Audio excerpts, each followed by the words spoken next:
Welcome to Final Expense Telesales. My name is Dana Neeson, and we are on part 3 of our new agent series, the 101 of getting started when you just get your license. Today, we are going to talk about pre-need versus prepay plans versus life insurance. Believe it or not, you're going to get on the phone, and when people are interested in taking care of their final expenses, it doesn't necessarily mean life insurance is their only option. You're going to come across people that will say they're just going to sign up with a plan through their funeral home, or they're going to start a prepayment plan that essentially pays for the cost of the funeral, and then they have no more payments at that point. So we're going to talk about those different options. I'm going to help you come up with questions to create doubt in their minds so that they see the value in life insurance. And of course, you can download this quick reference guide that I have behind me. There's a link in the description below. All of this stuff is for you to be stronger, have a stronger foundation before you start buying leads and having conversations. If you're just now finding this channel and we are just now meeting, thank you so much for being here. Again, my name is Dana Neeson. I own an agency called Empower Life Group, and I've been in the business since the end of 2020. The end of 2024, I was running a call center. We issued over $5 million in final expense telesales production. I have since pivoted into the independent space, and we are growing a team one day at a time, and I'm so grateful to have you here. All right, so let's just read this little line here at the top. What is the difference? Pre-need, prepay, and life insurance for burial all address final expenses, but differ in their mechanisms and flexibility. Pre-need plans are purchased directly from a funeral home. Prepay plans are similar, but can be more flexible. And life insurance, of course, provides a payout to beneficiaries who can then use the funds for any purpose, whether it's final expenses or not. And now that I'm reading this sentence, I think that my pre-need and prepay have been flipped. So I may have to fix that before you download this. All right, so let's scroll down here. I've given you a quick little, make myself smaller. A quick little overview on the differences here. So let's first start with this first column on prepay. So the best way I can explain prepay is when somebody goes to a funeral home and they pre-arrange a agreed upon package. So let's say that they want to go to ABC Funeral Home in their local town, and they say, I want a cremation package, I'd like a viewing, I'd like a visitation or a wake, and then maybe a small service. And then I'd like this to have happen to my ashes once that is done. You could work that out in advance with a funeral home. They will give you a price for whatever they determine that price is. So call it $5,000 as an example. They're going to set up a monthly payment plan for you to be able to make those monthly payments until you have it paid off.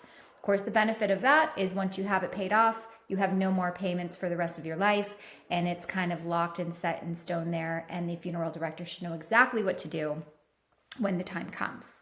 Now, what are the downsides to this? Well, there's a few, and you should know what the downsides are so that you can start creating some doubt with your prospects. The most obvious downside is that you're at the mercy of whatever the funeral home is going to charge you.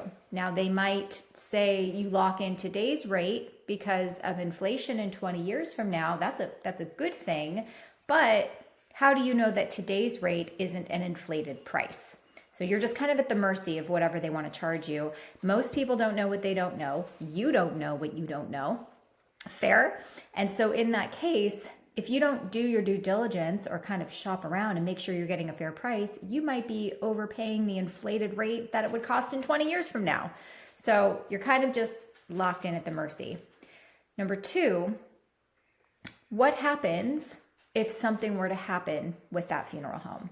Right? They're a business too. They're not immune to tough times or economic hardship. There's a chance that they could go out of business. And then what happens to all that money you've paid into it? Right? It's no different than getting a gift card somewhere from a restaurant and the restaurant goes out of business. Tough luck. You didn't redeem it in time. So that is a risk. Another risk of prepaying for your funeral is what happens if you were to pass away before the payments were paid off. Let's say you paid $2,500 towards the $5,000. Are you going to be okay with your family having to come out of pocket and pay the balance? These are questions only your prospect can answer. It is not your job to answer it for them. Okay, so you're not going to tell them, well, you wouldn't want to do that because your family would be stuck with the difference. No. And I know this is a little sales training coupled with product knowledge, but it's important how you position it. How you present information is 50% of the game in addition to the information you have. So the best thing would be is you stay neutral, play devil's advocate. Have you considered what would happen if you passed away before you paid it off? Let's pretend there was a $3,000 balance.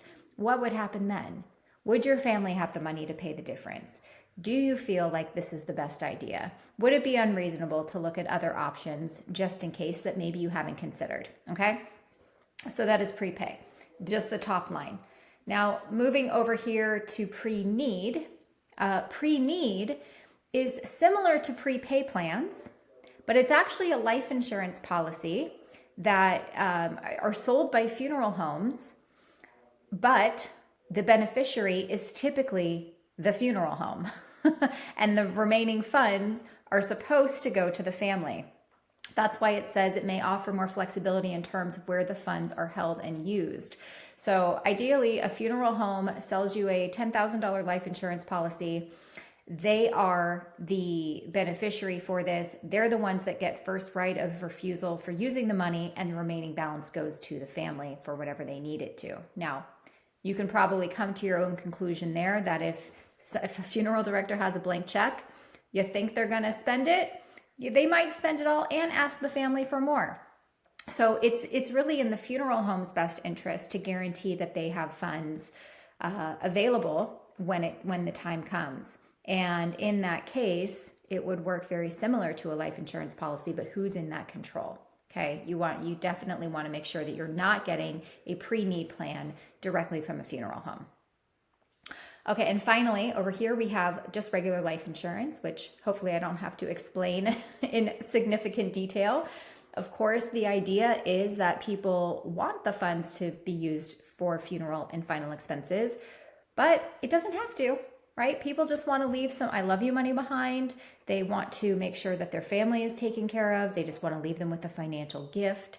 And in that case, the life insurance is the option because it can be used anywhere for anything. It's not tied to one particular funeral home, and the family can use the funds the way that they see fit. Okay, so that's your basic definition across the top here. Moving down to the second column for prepay, the applicant, the prospect, they can choose the services and products they want in advance, and the funeral home locks in the price at the time for purchase, again, for whatever their stated price at the time of purchase actually is. Moving over to pre-need, you pay for the policy that covers the cost of your funeral, and the funds are held in a trust or other account. Also, a funeral home can be the beneficiary for that as well, but it's not going to go directly to your family. And then finally, life insurance. You purchase a life insurance policy, and upon death, the beneficiary receives payout so they can use it however they want. So what are the pros of each one? Because we don't want to just tell people that what they want is bad, bad, bad. We want to be able to help them logically think through all the pros and cons to help them come up with the conclusion that we want them to make without telling them this is what you should do. So the pros of a prepay is it guarantees today's prices, it protects against future cost increases, and allows you to plan it in advance, right? A lot of people like to do that. Pros for pre-need is that it does offer more flexibility than a prepay plan. You're not locked into one particular funeral home, but it is supposed to go towards a funeral, and anything left over can be used for other needs. Pros for life insurance. In many cases, funds are available after one payment. Refer to our first video in this series, which was terminology. Do not forget the 2-year contestability period where life insurance carriers have the right to not pay out in the first 2 years if they find that you lied on the application. So in most cases, funds are available after one payment. Of course, can be used to cover other expenses or debt, and it is also a tax-free cash benefit for the beneficiaries. Lastly, what are the cons? Cons of prepay. Well, it can be more expensive up front because you are relying on whatever the price the funeral home is giving you, and you don't know what you don't know. May not have it paid off in time before passing. You're locked into a specific funeral home. What happens if they go out of business, or what happens if you move, right? We don't plan on doing anything, but what if life circumstances cause us to need to move? Typically, there's no refunds. You don't get your money back, so you're stuck there. Family has to possibly pay the difference of non-guaranteed services. So there are some other services that could come up that the prospect did not pay for in advance. Some of those things include like transportation costs, because the funeral home has no idea where you're going to pass away.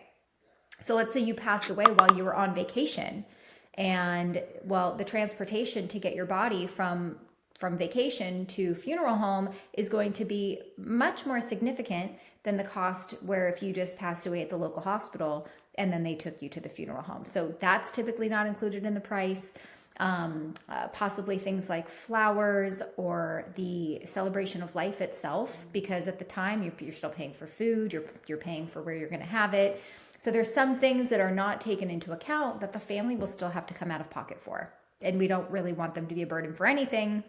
So, but the funeral homes will typically not share this with you because they want you to think you have it all taken care of. Cons of pre-need. Beneficiaries, typically a trust or a funeral home. If it's in a trust, then that means there's more flexibility of which funeral home it can go to, like more than one. But the funds do not go to the family until the expenses for the funeral are paid for. So usually there's not a whole lot, if anything, left. Cons for life insurance, right? Surprise, there are some cons for life insurance. One of the cons is most life insurance companies are not going to pay the claims until the death certificate has been received, the claim has been received, processed, and approved. And so that could leave the family in a position where they have to come out of pocket and wait to get reimbursed for the life insurance. Another, taking this a couple steps further, is a lot of funeral homes know this. They know how it works in the life insurance space. This is not their first rodeo. So what they'll do is they will try to get families to assign the life insurance policy over to them. They verify the funds. They make sure there's nothing going to be holding it up. And then they will go ahead and absorb the costs up front and wait to get reimbursed by the insurance carrier. Well, the problem with that is the same problem we're going to experience with pre-need prepay, which now you're handcuffed to whatever price the funeral director is going to give you, because now the money is in their control. The family probably won't receive much left. So to solve that problem when it comes to life insurance, it's helpful to choose carriers that have a funeral concierge program attached to it. Everest, for example, Sequoia, for example. Working with Everest, which is who American Amicable and Transamerica work through, they have a program where they pay out up to $20,000 of the death benefit within 48 business hours from the time the claim is submitted. So if you have a $50,000 policy, the life insurance carrier, because of their partnership with the Everest Funeral Concierge, they will advance up to $20,000 of the money if the family needs it. All they have to do is submit the claim, make sure there's no contestability period, and they can receive up to $20,000 advanced. And then once the claim is approved, the remaining amount will then be paid out to the family. Now, if you're only dealing with a $5,000, $10,000, $15,000, $20,000 policy, then they can get all of it. So understand the additional benefits that each carrier offers so that you can talk and speak to this type of stuff. This is the type of stuff that will make you be more of a professional and that you're helping above and beyond just a death benefit. Now, the other con is the payout may not be enough to cover all the expenses. And unfortunately, if you're working with a funeral director that is just going to charge whatever they want, 300 to 500% markup, and your family member didn't get enough to cover the cost, it's possible that it may not cover everything. So you, as the life insurance agent, definitely should set proper expectations. Make sure that they're getting the appropriate amount of coverage. If they can't afford how much they need, make sure that they know that this is still a head start towards whatever else your family might have to come up with out of pocket. So that are the possible cons of life insurance compared to the others. Looks like there's pros and cons to all of it. So in summary, I'm just going to read this here. A life insurance policy tends to offer the most flexibility and the lowest pricing in most cases. The beneficiary is free to use the funds however they see fit, including paying for final expenses at any funeral home of their choice. It's good to be familiar with the options available to your prospects to help them sort through these difficult decisions as they approach this end of life time. All right, so hopefully you learned something today. Speaking to this stuff will elevate your conversations and empower you to have stronger, more sophisticated sales conversations. Thank you so much for watching today's video. Stay tuned tomorrow. We have part 4 of our new agent series with another new download. If you are interested in joining the Empowered Life Agency, please visit our website at empoweredlifegroup.com. Click the Join Now button, watch the quick video, and fill out a form to get on my calendar. And I look forward to speaking with you soon.